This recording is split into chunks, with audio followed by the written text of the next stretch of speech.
Hello and welcome to my webpage and to my channel Schema Therapy with Susan. Today I will continue introducing the 18 early maladaptive schemas within the framework of Jeffrey Young's schema therapy model. In this video, we will find out more about the emotional deprivation schema. As we already know, early maladaptive schemas are psychological constructs that include maladaptive beliefs about ourselves, the world, and other people.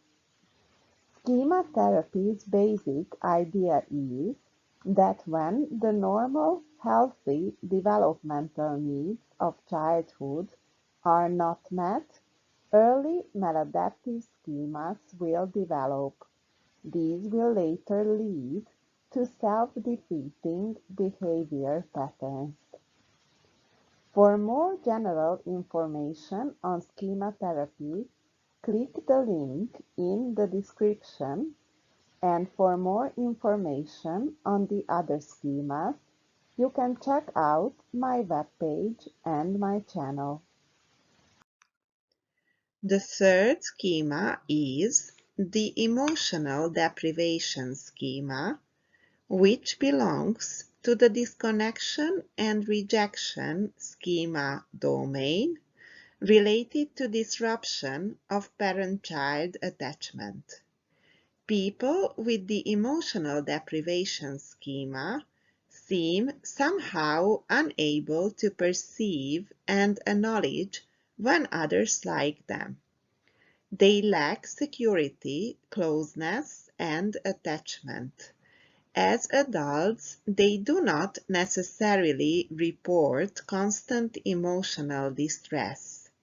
They do not really miss anything, still, they feel like they don't matter for other people, and this is a painful experience. This schema often remains quite unproblematic until the life circumstances of the affected person become in some way overwhelming. People with the emotional deprivation schema report feeling lonely, bitter, and depressed, but aren't aware of the reason. As adults, they no longer expect other people to help, protect, or even understand them. They sometimes feel that they do not get enough attention and warmth. They are unable to express themselves emotionally. They have lost hope that there will be someone to provide support, affection, and strength ever. Often they feel misunderstood and alone. They also may feel empty, invisible, or cheated. Additionally, the emotionally deprived don't know how to ask for emotional support. These people may build very high walls around them, afraid of getting close to others out of fear of rejection or loss. They may actually be very strong, as it takes great character and dedication to live like this. They have learned how to take care of themselves. Logically, the emotionally deprived often end up with ungiving and cold partners. They often choose people who are self-centered and needy, perpetuating their schema.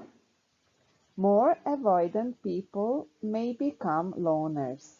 They don't want to be in intimate relationships because they do not expect to get anything out of them.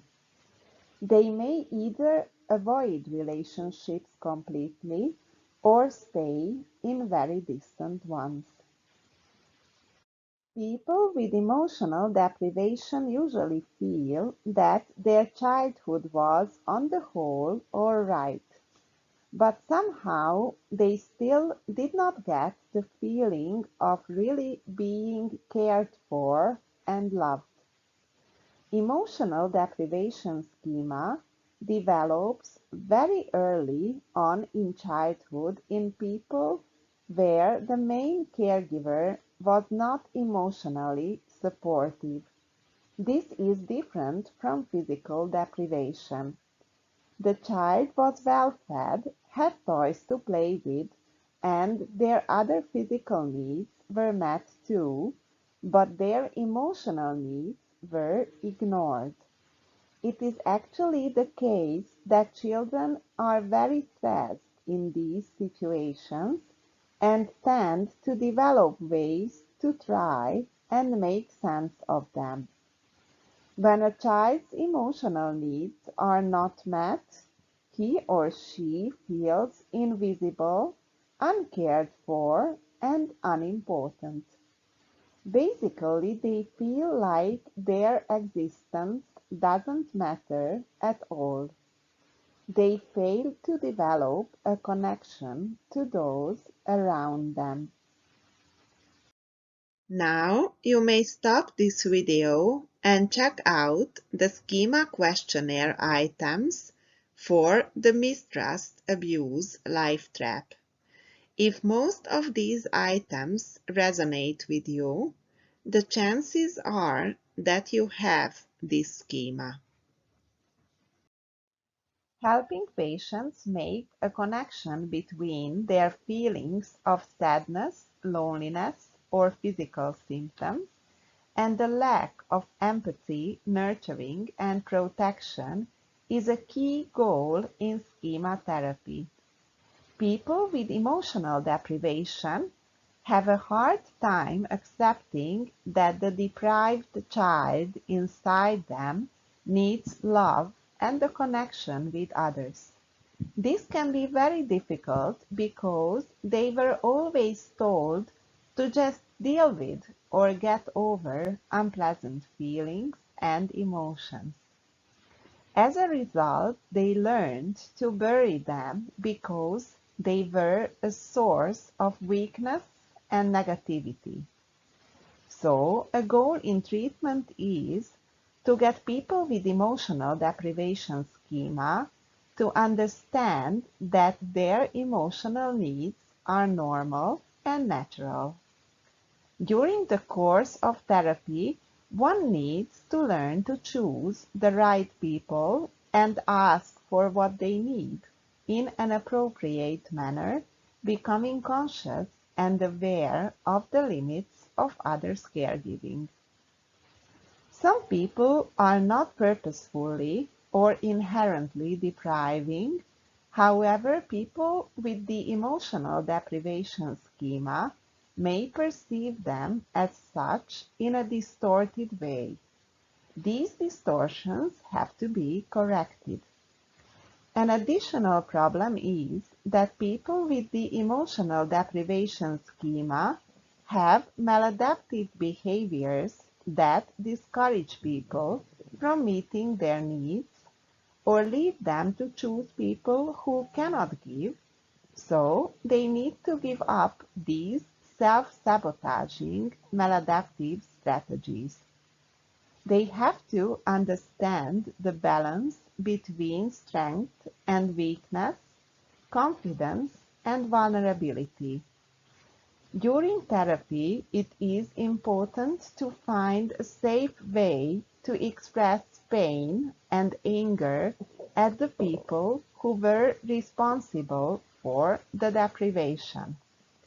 This involves going back to one's childhood when one's emotional needs were not met by the main caregiver. So, one needs to express what they wish the parent had done to meet their needs. If you are interested in schema therapy, you can contact me at my email address. Check out my webpage for more useful information and regular self-development activity updates.